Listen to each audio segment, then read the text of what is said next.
ਚੱਲ ਰਹੀ ਹੈ ਜਿਸ ਦੇ ਵਿੱਚ ਪੰਜਾਬ ਪੂਰੇ ਦੇਸ਼ ਨੰਬਰ 1 ਆਇਆ। ਉਸ ਦੇ ਪਿੱਛੇ ਸਮਰੱਥ ਦਾ ਬਹੁਤ ਵੱਡਾ ਯੋਗਦਾਨ ਸੀ। 2022 ਦੇ ਵਿੱਚ ਪੰਜਾਬ ਦੇ ਵਿੱਚ ਪੜ੍ਹਦੇ ਸਰਕਾਰੀ ਸਕੂਲਾਂ ਦੇ ਜੋ ਬੱਚੇ ਹੈ 50% ਬੱਚੇ ਹੀ ਪੜ੍ਹ ਲਿਖ ਪਾ ਰਹੇ ਸੀਗੇ। ਭਾਵ ਇਹ ਹੈ ਕਿ ਅਗਰ ਇੱਕ ਜਮਾਤ ਦੇ ਵਿੱਚ 50 ਬੱਚੇ ਹੈ ਤਾਂ ਉਹਨਾਂ ਵਿੱਚੋਂ ਸਿਰਫ 25 ਜਿਹੜੇ ਹੈ ਉਸ ਕਲਾਸ ਦੀ ਬੇਸਿਕ ਜਿਹੜੇ ਰੀਡਿੰਗ ਰਾਈਟਿੰਗ ਅਤੇ ਮੈਥਮੈਟੀਕਲ ਸਕਿੱਲ ਜਾਣਦੇ ਸੀ। ਪਿਛਲੇ ਲਗਾਤਾਰ 3 ਸਾਲਾਂ ਤੋਂ ਅਸੀਂ ਸਮਰੱਥ 1 ਸਮਰੱਥ 2 ਸਮਰੱਥ 3 ਚਲਾਇਆ। ਉਸ ਦਾ ਨਤੀਜਾ ਇਹ ਹੋਇਆ ਕਿ ਅੱਜ ਅਸੀਂ 70 ਤੋਂ 75% ਪਹੁੰਚ ਚੁੱਕੇ ਨੇ ਅਤੇ ਸਾਨੂੰ ਦੱਸਦੇ ਖੁਸ਼ੀ ਹੋ ਰਹੀ ਹੈ ਕਿ ਕਲਾਸ 3 ਦੇ ਵਿੱਚ ਗ੍ਰੇਡ 3 ਦੇ ਵਿੱਚ ਅਸੀਂ ਦੇਸ਼ ਨੰਬਰ 1 ਤਾਂ ਹੈ ਹੀ ਹੈ ਪਰ ਨੈਸ਼ਨਲ ਐਵਰੇਜ ਤੋਂ 18% ਅੱਗੇ ਹੈ ਅਤੇ ਗ੍ਰੇਡ 6 ਦੇ ਵਿੱਚ ਅਸੀਂ ਨੈਸ਼ਨਲ ਐਵਰੇਜ ਤੋਂ 26% ਅੱਗੇ ਹੈ। ਅਤੇ ਅੱਜ ਇਸੀ ਲੜੀ ਨੂੰ ਅੱਗੇ ਵਧਾਉਂਦੇ ਹੋਏ ਕਿਉਂਕਿ ਸਾਡਾ ਮਕਸਦ ਇਹ ਹੈ ਕਿ 100% ਅਸੀਂ ਗੋਲ ਅਚੀਵ ਕਰਨਾ ਕਿ ਹਰ ਬੱਚਾ ਜੋ ਸਾਡੇ ਕੋਲ ਆਵੇ ਉਹ ਇੰਜੀਨੀਅਰ ਨਹੀਂ ਬਣ ਸਕਦਾ, ਉਹ ਸਾਇੰਟਿਸਟ ਨਹੀਂ ਬਣ ਸਕਦਾ, ਪਰ ਉਹ ਬੇਸਿਕ ਜਿਹੜੇ ਸਿੱਖਿਆ ਦੇ ਸਕਿੱਲਸ ਹੈ, basic reading writing, basic math ਜਿਹੜਾ ਹੈ, ਬੇਸਿਕ ਪ੍ਰੋਬਲਮ ਸੋਲਵਿੰਗ ਉਹ ਹਰ ਬੱਚਾ ਸਿੱਖੇ। ਤਾਂ ਅਸੀਂ ਸਮਰੱਥ 4.0 ਦੀ ਜਿਹੜੀ ਸ਼ੁਰੂਆਤ ਕੀਤੀ ਹੈ। ਨਾਲ ਹੀ ਜਿਹੜਾ ਹੈ ਮੈਨੂੰ ਤੁਹਾਨੂੰ ਦੱਸ ਦਿਓ ਬਹੁਤ ਖੁਸ਼ੀ ਹੋ ਰਹੀ ਹੈ ਕਿ ਅੱਜ ਸਾਡੇ ਉਹ ਟੀਚਰਸ 38 ਅਲੱਗ-ਅਲੱਗ ਤਰੀਕੇ ਦੇ ਨਾਲ ਜੋ ਐਜੂਕੇਸ਼ਨ ਦੇ ਰਹੇ ਨੇ। ਭਾਵ ਇਹ ਹੈ ਕਿ ਅਗਰ ਮੈਥ ਦਾ ਸਵਾਲ ਹੈ ਉਸਨੂੰ ਕਿਸ ਤਰੀਕੇ ਨਾਲ ਪੜ੍ਹਾਇਆ ਜਾ ਸਕਦਾ ਹੈ ਤਾਂ ਅਸੀਂ ਉਹਦੀ ਇੱਕ ਬੁੱਕਲੈਟ ਵੀ ਲਾਂਚ ਕੀਤੀ ਹੈ ਅਤੇ ਉਹਨਾਂ ਨੂੰ ਫੈਸਿਲੀਟੇਟ ਵੀ ਕੀਤਾ ਹੈ। ਇਸ ਦੇ ਨਾਲ ਨਾਲ ਅੱਜ ਅਸੀਂ 9 ਅਪ੍ਰੈਲ 'ਚ ਬੈਠੇ ਹਾਂ। ਤੁਹਾਨੂੰ ਇਹ ਦੱਸ ਦਈਏ ਕਿ 2022 ਦੇ ਵਿੱਚ ਜਦੋਂ ਮੈਂ ਸਿੱਖਿਆ ਮੰਤਰੀ ਬਣਿਆ ਅਤੇ ਤੁਸੀਂ ਇਹ ਗੱਲ ਵੈਰੀਫਾਈ ਕਰ ਸਕਦੇ ਹੋ ਸਾਡੇ ਅਧਿਆਪਕਾਂ ਤੋਂ, ਮੈਂ ਜਦੋਂ ਸਤੰਬਰ ਅਕਤੂਬਰ 'ਚ ਸਕੂਲਾਂ 'ਚ ਜਾਂਦਾ ਸੀ ਤਾਂ ਉਦੋਂ ਤੱਕ ਵੀ ਕਿਤਾਬਾਂ ਨਹੀਂ ਮਿਲਦੀਆਂ ਸੀ, ਬੱਚੇ ਫੋਟੋਕਾਪੀ ਤੋਂ ਪੜ੍ਹਦੇ ਸੀ। 2023-24 'ਚ ਅਸੀਂ ਇਹਦੀ ਸੁਧਾਰ ਕੀਤੇ, 25 ਦੇ ਵਿੱਚ ਵੀ ਸੁਧਾਰ ਕੀਤੇ, ਪਰ ਇਸ ਸਾਲ ਅਸੀਂ ਇੱਕ ਰਿਕਾਰਡ ਬਣਾਇਆ। ਫੈਬਰਰੀ ਦੇ ਵਿੱਚ ਸਾਡੀ ਕਿਤਾਬਾਂ ਜਿਹੜੀਆਂ ਸਕੂਲਾਂ 'ਚ ਪਹੁੰਚ ਗਈਆਂ ਅਤੇ 1 ਅਪ੍ਰੈਲ ਤੋਂ ਬੁੱਕਸ ਜੋ ਸਾਡਾ ਸੁਪਨਾ ਸੀ ਕਿ ਇੱਕ ਪੂਰਾ ਬੰਡਲ ਬਣਾ ਕੇ ਅਸੀਂ ਆਪਣੇ ਬੱਚਿਆਂ ਨੂੰ ਇੱਕ ਬੈਗ ਦੇ ਵਿੱਚ ਬੁੱਕਸ ਜਿਹੜੀਆਂ ਡਿਲੀਵਰ ਕੀਤੀਆਂ ਰਿਕਾਰਡ ਟਾਈਮ ਦੇ ਵਿੱਚ। ਇਹ ਵੀ ਅਤੇ ਨਾਲ ਅੱਜ ਇੱਥੋਂ ਜਿਹੜੇ ਸਾਡੇ ਮਾਨਯੋਗ ਮੁੱਖ ਮੰਤਰੀ ਸਾਹਿਬ ਦਾ ਇੱਕ ਸੁਪਨਾ ਸੀ ਉਹਨੇ ਪਿੱਛੇ ਜੇ ਦਿਨਾਂ ਦੇ ਵਿੱਚ ਐਲਾਨ ਵੀ ਕੀਤਾ ਸੀ, ਅੱਜ ਉਸ ਦਾ ਜਿਹੜੀ ਹੈ ਸ਼ੁਰੂਆਤ ਹੋ ਚੁੱਕੀ ਹੈ। That is online tracking for all our students. Punjab ਦੇ ਸਰਕਾਰੀ ਸਕੂਲਾਂ 'ਚ ਪੜ੍ਹਦੇ ਹਰ ਇੱਕ ਬੱਚੇ ਨੂੰ ਜਿਹੜਾ ਹੈ ਔਨਲਾਈਨ ਟਰੈਕ ਕੀਤਾ ਜਾਊਗਾ, ਉਹਦੀ ਅਟੈਂਡੈਂਸ ਔਨਲਾਈਨ ਹੋਊਗੀ। ਜਿਹੜਾ ਬੱਚਾ ਸਕੂਲ ਨਹੀਂ ਆਊਗਾ ਉਸਦੇ ਮਾਤਾ ਪਿਤਾ ਨੂੰ SMS ਜਾਊਗਾ। ਇਸ ਦੇ ਨਾਲ ਐਬਸੈਂਟਿਜ਼ਮ ਦੇ ਉੱਤੇ, ਬੱਚਿਆਂ ਦੀ ਸੁਰੱਖਿਆ ਦੇ ਉੱਤੇ ਪੇਰੈਂਟਸ ਨੂੰ ਇੱਕ ਬਹੁਤ ਵੱਡੀ ਸਿਕਿਉਰਿਟੀ ਆਊਗੀ। ਪਲੱਸ ਟੀਚਰਸ ਦਾ ਇਹ ਫਾਇਦਾ ਕਿ ਜਿਹੜੇ ਬੱਚੇ ਗਾਇਬ ਹੁੰਦੇ ਆ, ਲਗਾਤਾਰ ਨਹੀਂ ਆਉਂਦੇ, ਉਹਨਾਂ ਨੂੰ ਉਹਨਾਂ ਦਾ ਰਿਕਾਰਡ ਪਤਾ ਲੱਗ ਸਕਦਾ ਅਤੇ ਉਹਨਾਂ ਦੇ ਮਾਤਾ ਪਿਤਾ ਨਾਲ। ਅਤੇ ਜਿਹੜਾ ਬੱਚਾ ਲਗਾਤਾਰ ਕਈ ਦਿਨਾਂ ਤੱਕ ਗਾਇਬ ਹੈ ਤਾਂ ਸਾਡੇ ਡਿਸਟ੍ਰਿਕਟ ਆਫਿਸ ਅਤੇ ਹੈੱਡ ਆਫਿਸ ਵੀ ਉਹਨਾਂ ਦੇ ਮਾਤਾ ਪਿਤਾ ਨਾਲ ਗੱਲ ਕਰੂਗਾ ਕਿ ਕੀ ਦਿੱਕਤ ਹੈ, ਕੀ ਪਰੇਸ਼ਾਨੀ ਹੈ। ਇਹ ਅੱਜ ਅਸੀਂ ਇੱਥੇ ਜਿਹੜੇ ਅੱਜ ਦੇ ਇਸ ਪ੍ਰੋਗਰਾਮ ਦੇ ਵਿੱਚ ਇਸ ਦੀ ਸ਼ੁਰੂਆਤ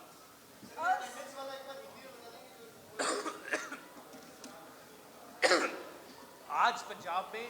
माननीय मुख्यमंत्री भगवंत मान जी की अगुवाई में पूरे स्टेट के सभी सरकारी स्कूलों में जो हमारे बच्चे पढ़ते हैं उनकी ऑनलाइन अटेंडेंस सिस्टम शुरू किया गया है। भाव ये है कि अब जो बच्चा हमारे सरकारी स्कूल में पढ़ता है, जिस दिन भी वो एब्सेंट होगा, वो स्कूल नहीं आएगा, उसके माता पिता को एक SMS अलर्ट जाएगा। इससे माता पिता को जो उनकी सिक्योरिटी है बच्चों की वो बहुत इन्हेंस होगी और जो एब्सेंटिज़म है जिससे रिजल्ट्स में फ़र्क आता है वो भी अब बहुत उस पर काम किया जा सकता है। जो बच्चा लगातार 3 दिन तक एब्सेंट रहेगा तो स्कूल के हेड को उसकी फैमिली से बात करनी होगी, और जो बच्चा लगातार 1 हफ्ता नहीं स्कूल आ रहा तो हमारा डिस्ट्रिक्ट लेवल, और जो बच्चा 15 दिन से स्कूल नहीं आ रहा तो स्टेट लेवल तक उसका डाटा आएगा। और हम ये इंश्योर करेंगे कि बच्चा क्यों एब्सेंट है, कैसी परेशानी में, और हम क्या उसकी मदद कर सकते हैं। सर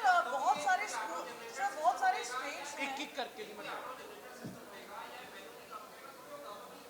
ਇਹ ਰੋਜ਼ ਜਿਹੜੇ ਟੀਚਰਸ ਆਪਣੇ ਮੋਬਾਈਲ ਤੋਂ ਅਸੀਂ ਕੈਪ ਬਣਾਈ ਹੈ 2 ਤੋਂ 3 ਮਿੰਟ ਦੇ ਵਿੱਚ ਉਹਦੇ ਵਿੱਚ ਜਿਹੜਾ ਡਾਟਾ ਹੈ ਸਿੰਪਲ ਇਹ ਹੈ ਕਿ ਜਿਹੜਾ ਬੱਚਾ नहीं आया उन्हीं बस वो पाना तो उन्होंने माता पिता में SMS अलर्ट चलेगा। सर एक सवाल पूछना चाहेंगे, कई ऐसे स्टेट्स हैं जिन्होंने मोबाइल फ़ोन बंद कर दिए हैं स्कूलों में,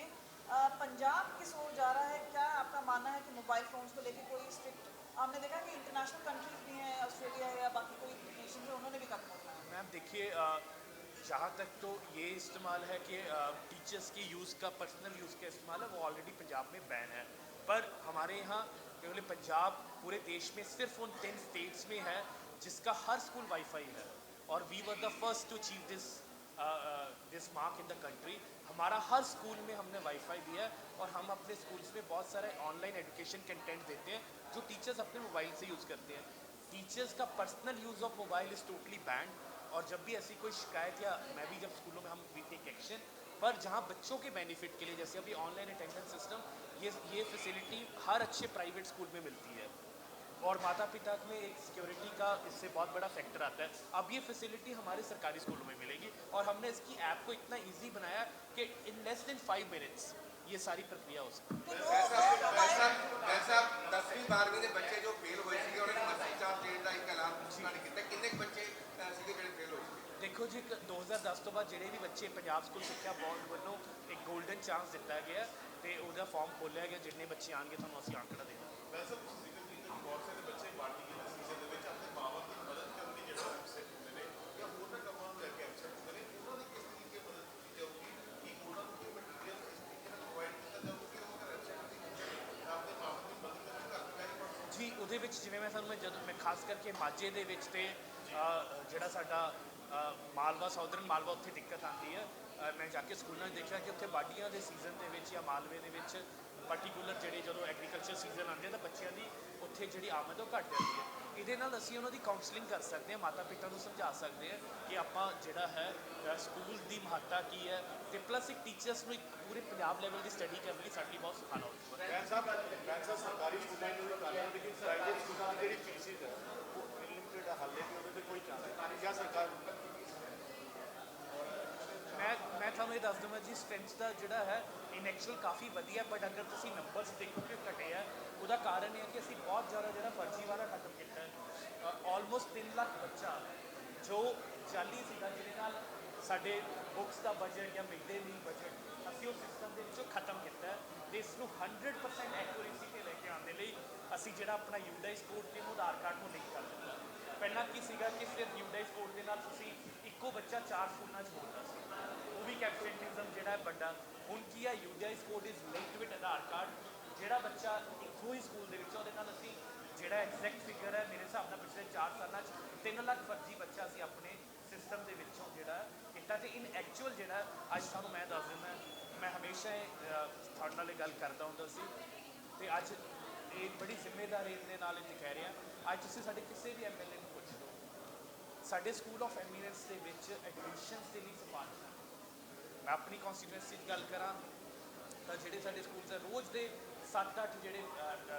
ਸਿਫਾਰਿਸ਼ਾਂ ਆ ਰਹੀਆਂ ਕਿ ਸਾਡੇ ਬੱਚੇ ਨੂੰ ਕਰਾਓ। ਸਾਰੇ ਪ੍ਰਾਈਵੇਟ ਸਕੂਲ ਛੱਡ ਕੇ ਆ ਰਹੇ ਨੇ। ਸੇਮ ਹਾਲਾਤ ਪੂਰੇ ਪੰਜਾਬ ਦੇ ਸਕੂਲ ਆਫ ਐਮੀਨੈਂਸ ਦੇ ਕਰਕੇ ਬਣੇ ਨੇ। ਅਸੀਂ ਇਹ ਮਾਰਕ ਮੈਂ 3 ਸਾਲ ਪਹਿਲਾਂ ਜਦੋਂ ਤੁਸੀਂ ਮੈਨੂੰ ਪੁੱਛਦੇ ਹੁੰਦੇ ਸੀ ਮੈਂ ਤੁਹਾਨੂੰ ਇਹੀ ਕਹਿੰਦਾ ਸੀ ਜਿਸ ਦਿਨ ਸਰਕਾਰੀ ਸਕੂਲ ਦੀ ਐਡਮਿਸ਼ਨਾਂ ਲਈ ਜਿਹੜੀ ਸਿਫਾਰਿਸ਼ਾਂ ਆਉਣ ਲੱਗ ਜਾਣ ਅਸੀਂ ਬੈਂਚਮਾਰਕ ਸਮਝਾਂਗੇ। ਮੈਂ ਸਮਝ ਰਿਹਾ ਕਿ ਅੱਜ ਉਹ ਦਿਨ ਆ ਗਿਆ ਜਦੋਂ ਸਾਡੇ ਸਰਕਾਰੀ ਖਾਸ ਕਰਕੇ ਸਕੂਲ ਆਫ ਐਮੀਨੈਂਸ ਦੇ ਐਡਮਿਸ਼ਨ ਬਹੁਤ ਵੱਡੀ ਗਿਣਤੀ ਸੀ। ਪ੍ਰਾਈਵੇਟ ਸਕੂਲ ਫੀਸ ਦੇ ਉੱਤੇ ਕੁਝ ਕਰ ਰਹੇ ਸਰ?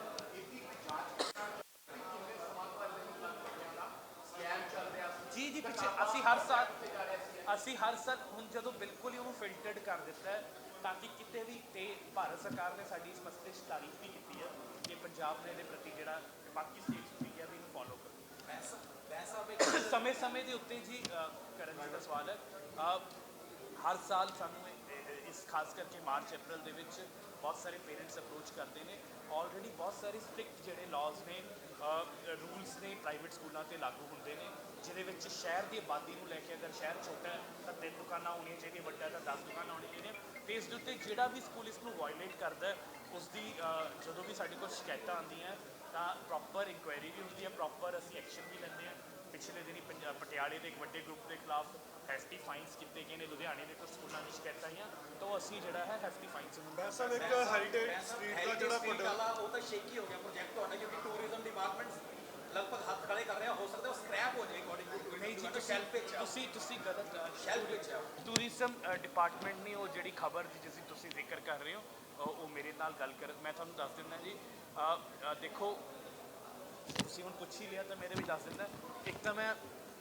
ਪਰਸੋਂ ਸਰਦਾਰ ਸੁਖਬੀਰ ਸਿੰਘ ਬਾਦਲ ਦਾ ਬਿਆਨ ਸੁਣਿਆ ਜਿਨ੍ਹਾਂ ਨੇ ਕਿਹਾ ਕਿ ਅਕਾਲ ਤਖਤ ਸਾਹਿਬ ਦੇ ਫੈਸਲੇ 2 ਤਰੀਕ ਦੇ ਫੈਸਲੇ ਜਿਹੜੇ ਹੈ ਉਹ ਜਿਹੜੇ ਹੈ ਏਜੰਸੀਆਂ ਵੱਲੋਂ ਸੀ।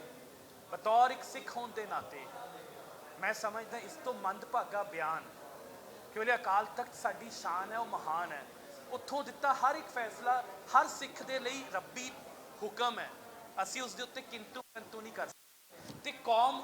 ਜਾਣਦੀ ਹੈ ਕਿ ਅਕਾਲ ਤਖਤ ਸਾਹਿਬ ਤੇ ਵੈਸੇ ਕਬਜ਼ਾ ਕੀਤਾ ਇਹ ਜਿਹੜਾ ਸੱਚ ਹੈ ਇਹ ਵੀ ਸਾਨੂੰ ਸਭ ਪਤਾ, ਪਰ ਉਸ ਦੇ ਬਾਵਜੂਦ ਇੰਨਾ ਜਿਹੜਾ ਮੈਂ ਸਮਝਦਾ ਹਾਂ ਹਰ ਇੱਕ ਸਿੱਖ ਨੂੰ ਠੇਸ ਪਹੁੰਚਾਉਣ ਵਾਲਾ ਬਿਆਨ ਉਹਨਾਂ ਵੱਲੋਂ ਦਿੱਤਾ ਗਿਆ, ਜਿਸ ਦੇ ਉੱਤੇ ਕੱਲ ਸਾਬਕਾ ਜਥੇਦਾਰ ਅਕਾਲ ਤਖਤ ਸਾਹਿਬ ਦੇ ਗਿਆਨੀ ਰਘਬੀਰ ਸਿੰਘ ਜੀ ਨੇ ਵੀ ਕਿਹਾ ਕਿ ਆਓ ਹਾਜ਼ਰ ਹੋਈਏ ਆਪਾਂ, ਤੁਸੀਂ ਵੀ ਆਓ ਤੇ ਮੈਂ ਵੀ ਹਾਜ਼ਰ ਹੁੰਦਾ ਤੇ ਆਪਾਂ ਦੁੱਧ ਦਾ ਦੁੱਧ ਪਾਣੀ ਦਾ ਪਾਣੀ ਕਰੀਏ। ਮੈਂ ਸਮਝਦਾ ਕਿ ਅਕਾਲ ਤਖਤ ਸਾਹਿਬ ਦੀ ਸੁਪਰੀਮੇਸੀ, ਅਕਾਲ ਤਖਤ ਸਾਹਿਬ ਦੇ ਤੋਂ ਦਿੱਤੇ ਹੋਏ ਕੋਈ ਵੀ ਸਜ਼ਾ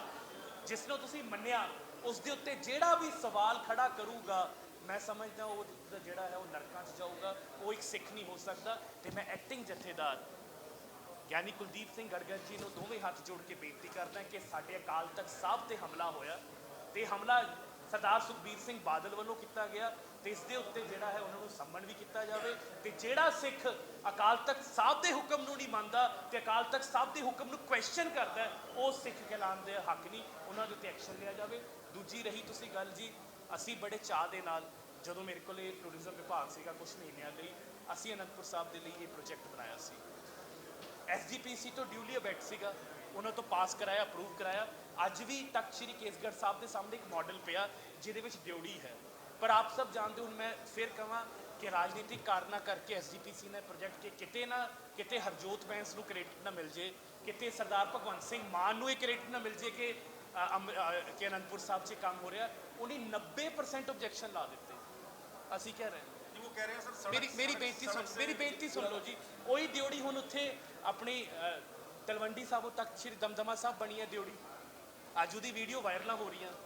ਅੱਜ ਉੱਥੇ ਕਿੰਨਾ ਸੋਹਣਾ ਉੱਥੇ ਕਾਰ ਸੇਵਾ ਨਾਲ ਕੰਮ ਕੀਤਾ। ਮੈਂ ਕਹਿ ਰਿਹਾ ਮਾਡਲ ਆਲਰੇਡੀ ਪਿਆ,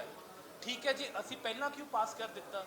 90 ਅੱਜ ਉਹਨੇ 90% ਸਕ੍ਰੈਪ ਕਰ ਦਿੱਤਾ ਸੀ ਕਿ 7 ਵਚਨ, ਕਿਉਂਕਿ ਮੈਂ ਜਿਵੇਂ ਆਖਿਆ ਉਹ ਚਾਹੇ SGPC ਦੇ ਪ੍ਰਧਾਨ ਨੇ, ਚਾਹੇ ਉਹ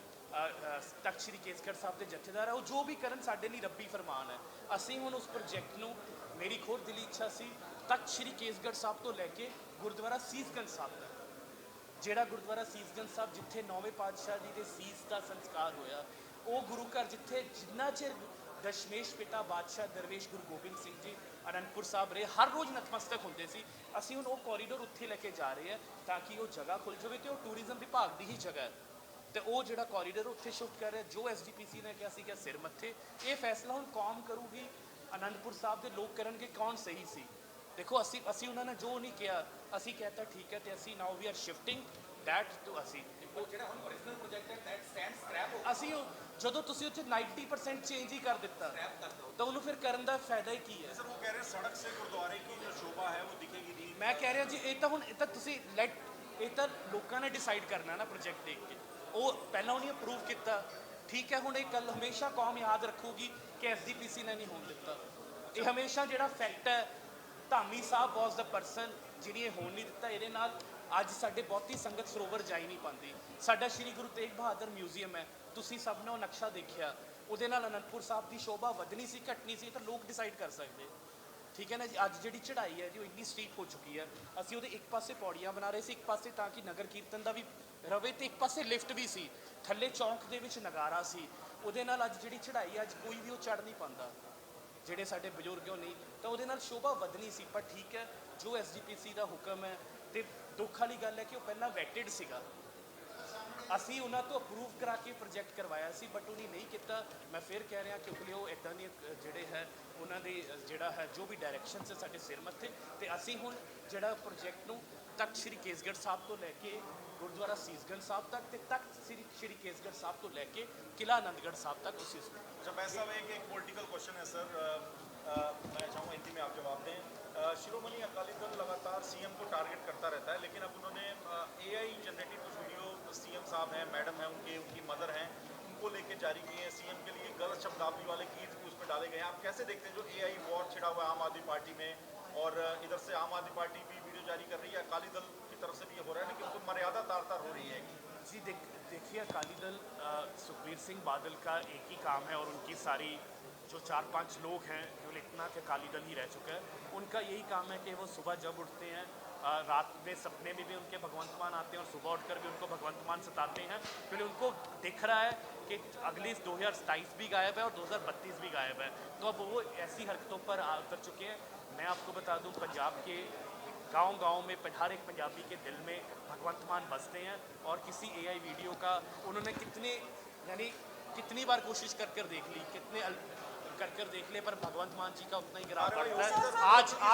आज आप मान साहब की रैलियां जो हो रही हैं, चाहे वो नंगल में हुई, धर्मकोट में हुई, फाजिलका में हुई, फिरोजपुर में हुई, पटियाला में हुई, हर रैली में रिकॉर्ड फैमिली को टारगेट किया जा रहा है, सर आप फैमिली को करना, मेम्स बनाना, उस पे आप कितना फैमिली को टारगेट कर रहे मैं हैं आप- आपकी मैडम को और ऐसे this is unfortunate and very sad. कोई कार्रवाई करेंगे आप, मतलब आपको कितना कार्रवाई होनी चाहिए? अगर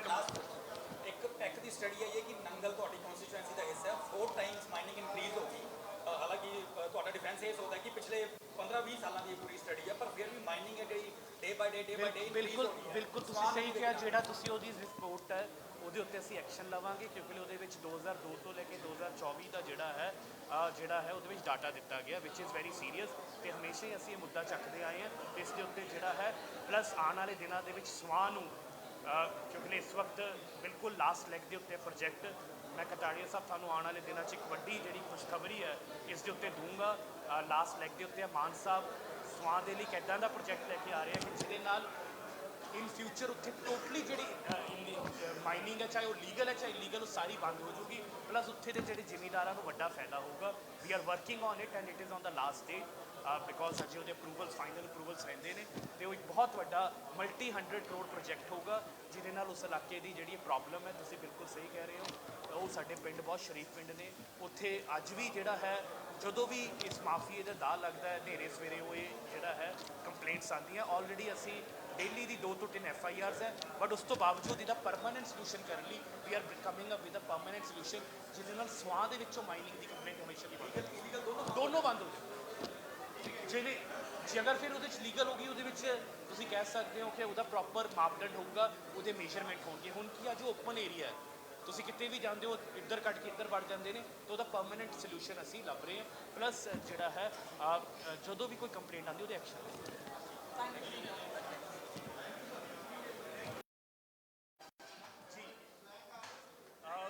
ਅੱਜ ਸਾਡੇ ਸਿੱਖਿਆ ਵਿਭਾਗ ਵੱਲੋਂ ਜਿਹੜਾ ਹੈ ਮਿਸ਼ਨ ਸਮਰੱਥ 4.0 ਸ਼ੁਰੂ ਕੀਤਾ ਗਿਆ। ਆਪ ਸਭ ਜਾਣਦੇ ਹੋ ਕਿ ਸਰਦਾਰ ਭਗਵੰਤ ਸਿੰਘ ਮਾਨ ਜੀ ਦੀ ਅਗਵਾਈ ਹੇਠ ਜਿਹੜੀ ਪੰਜਾਬ ਸਿੱਖਿਆ ਕ੍ਰਾਂਤੀ ਚੱਲ ਰਹੀ ਹੈ, ਜਿਸ ਦੇ ਵਿੱਚ ਪੰਜਾਬ ਪੂਰੇ ਦੇਸ਼ ਨੰਬਰ 1 ਆਇਆ,